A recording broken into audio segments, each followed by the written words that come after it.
Hey guys, what is up? Niad here with Film Comics Explained, and we are back with some more aliens. When we had left, Ripley had reunited with Hicks and Newt. She explained the visions she had been having for several years and devises a plan to capture the Queen Mother. The Queen Mother is an unseen alien, believed to be the source of their collective intelligence. They get to work on building a spherical container furnished with xenomorphs in order to transport the Queen. The retrofitted ship blasts out of the Gateway Station, and a few days into their voyage, Ripley explained the nature of their journey to the volunteering grunts. We return to Gateway Station, where the captain has been asked to head back to Deck 3. He enters and asks Donnell what he has, who replies with, "I'm not sure, Captain. At first I blamed the readings on faulty monitoring equipment, but look at this. We're not talking about some isolated event. It's global. This is crazy. These surface temperatures are far below climatic norms, and that's not all. Atmospheric composition patterns, wind fluctuations. They're mimicking the sort of readings you'd see in the embryonic stages of a terraforming project. Crazy thing is, I've localized the energy source, sir. It's plasma-based and it's coming from space."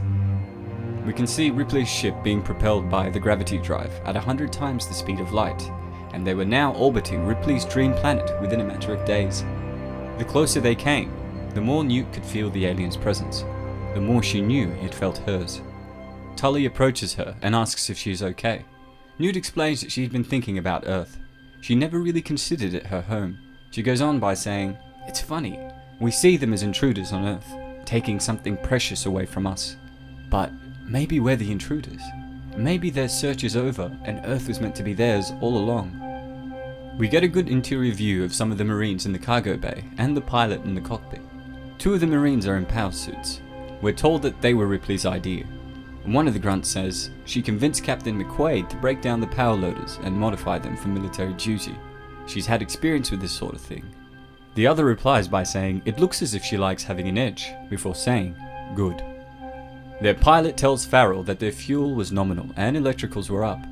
He then tells him to make sure they have a copy of the dropship's navigational, just in case. Farrell then asks if Brewster is looking at the matrix on the drop site. He is picking up rock formations that make Mount Everest look like a small bump in the ground. Brewster then jokes by saying, "Hey, if it was easy, anybody could do it. Besides, topography is the APC's problem. All we have to do is drop them." We head to Ripley, who is in her personal quarters. She looks down at a photo of her daughter and tells her that she is sorry. Newt enters and lets her know that they are all ready. Ripley gets up and says, I hope they sectored the APC's comlink. Those low-frequency jobs tend to scatter at the first sign of..." But she's interrupted by Newt, who spots the photo on her bed. Ripley explains that it was a picture of her daughter, taken a couple of weeks before she reported aboard the Nostromo. She spent her whole life drifting through empty space, lost in years of hibernation, while her daughter grew old and died. Ellen then says, "The alien stole the time we should have had together. Sometimes I think those things have as much right to survive as any of us. Then I look at my little girl, and I know." Ripley meets up with Hicks, who tells her that Brewster had picked up a cluster of movement in the southern hemisphere. Very erratic, might even be seismic. He goes on by saying, "Proper procedure would be to drop a robot probe, but I don't see any point bothering with countdowns and triple redundant cross-checks. We're either ready, or we die. Let's not keep them waiting." We can see that the dropship has entered the atmosphere and is flying over the landscape. My entire life had been preparation for this moment, and yet I was suddenly filled with an awful sense of dread. It wasn't the thought of death that frightened me. It was our reason, our purpose, duty, honor, a little girl named Amy. The pilot informs them that the surface winds were pushing 130 knots.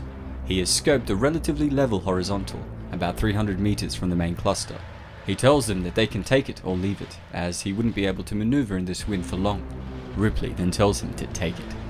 The dropship lands on the surface, allowing the APC to drive out before flying back up. Hicks is furious that Brewster called this level, questioning what his idea of rough terrain was. Newt tells Ripley that the motion sensors put the cluster at 100 meters and closing. The APC suddenly hits a rough patch and we hear it grinding for a while before pushing forward. Newt tells them that they have lost an AFT strut, but otherwise damage seemed minimal.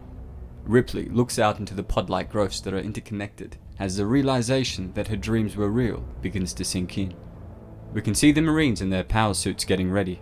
Tully tells them that the atmosphere was low on oxygen and high on contaminants, breathable but just barely. They are advised to use the onboard masks when they can, as they didn't want any dead heroes.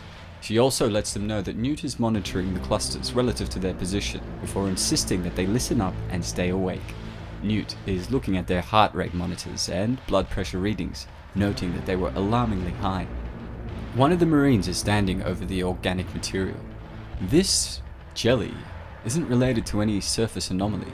It seems to be emanating from the formation's core. What are these things? They're too large to be alien egg sacs. It's definitely organic, and it's oozing that translucent discharge like an SOB. I can almost see inside. Newt then begins to pick up movement from the 5 external clusters. Hicks yells at them to get out of there, but we see one of them poking it instead. At that instant, a xenomorph grabs his head.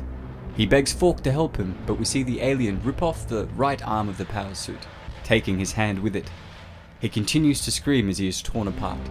Newt yells out in frustration. She explains that the power loaders were built of alloyed steel, and these aliens are tearing them apart like tissue paper. Hicks notes that they must have evolved before pushing the APC into their direction. Dunstan and Fork spot the carnage and decide they need to head back to the APC before they are overwhelmed. But at that moment, Dunstan is attacked by an alien from behind. We see him putting up a valiant fight, hitting the xenomorph several times with the extendable arms, while it tries to attack him with its inner teeth.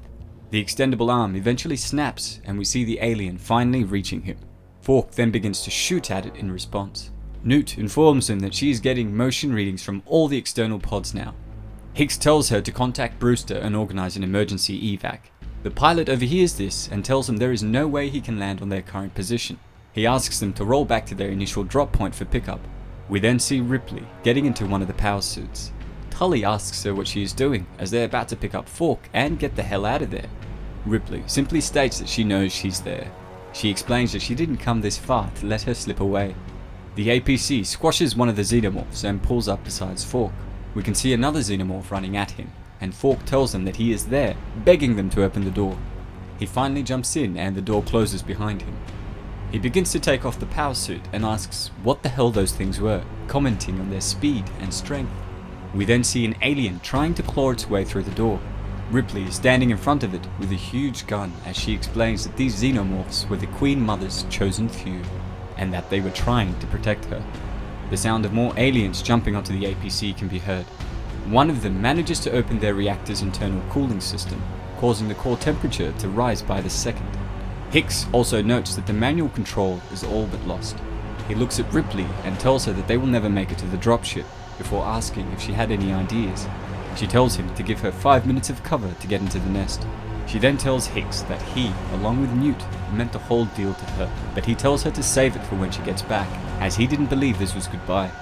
Ripley jumps out of the moving APC, and we see it hurtling forward. Ripley gets up and says, "It's just you and me now, the way it's always been." As the APC continues to speed ahead, they notice several life forms heading towards them at high speeds. Hicks also notes that the reactor was halfway to critical, just as an alien bursts through the front screen. It reaches in to grab Newt, who responds by putting an enormous gun in its mouth and pulling the trigger. Ripley continues moving towards the clusters. I wonder how long they've been waiting, how long they've ached for release. God, I can feel you around me. She then begins to sever through the organic tethers connecting the pods to each other. Why don't you show yourself? Explain your worthless existence, what you did to the crew of the Nostromo, the soldiers from the Sulaco, and explain Earth. She looks up to see the horrifically beautiful Queen Mother crouched over her pod. Explain my daughter. The enormous xenomorph slowly moves towards her. That's right. Come down and have a look. She smacks the alien across the face using the power loader and simultaneously contacts the dropship. She tells him to zero on her position, but the pilot informs her that he had already told them there was no place for him to land. Ripley then says, "So don't put down, but get that ship over my coordinates now." Newt tells them that the core temperature was going crazy and that they were about to have a total meltdown, but Hicks corrects her, stating that this was more than a meltdown. When the core hits the liquid fuel chamber, he anticipates that they will be looking at a massive explosion. We see the APC driving into a horde of xenomorphs, whose numbers appear to be in the thousands. Hicks tells them that it's time to move, before insisting that they all take as much ammunition as they can carry on foot.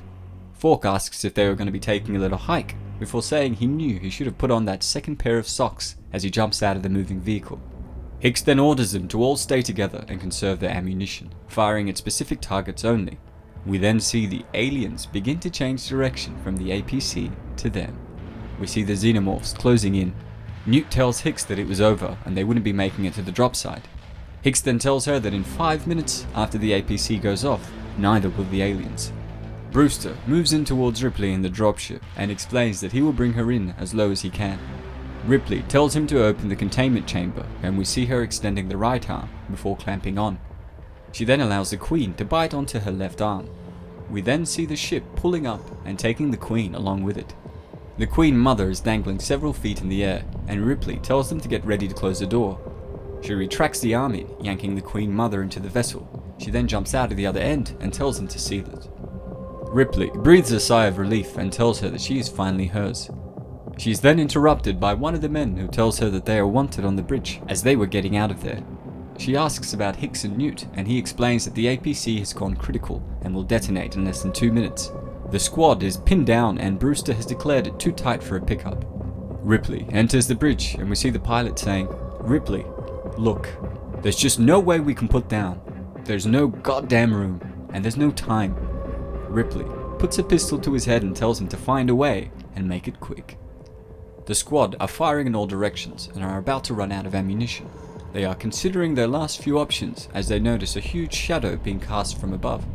They look up and spot the dropship which lands on their position. The hangar door opens with Ripley telling them that there was 30 seconds to meltdown. She opens fire on the xenomorphs and asks the group what they were waiting for. They all run in as the aliens close in on them. Hicks tells her that he thought the pilot couldn't land here, and Ripley informs him that she convinced him to reconsider. The dropship then takes off and flies up a few seconds before detonation. Ripley looks at the Queen Mother as she tells her to say goodbye to her home world, explaining that she was with her now. Unfortunately, that's all that we have time for today. If you enjoyed the video, don't forget to hit like and to subscribe to stay up to date on all my content. Also, please check out the links I have in the descriptions to purchase this comic and many others that the creative team have been involved in. As always, it's been a pleasure. Niad here with Film Comics Explained. Thanks for stopping by.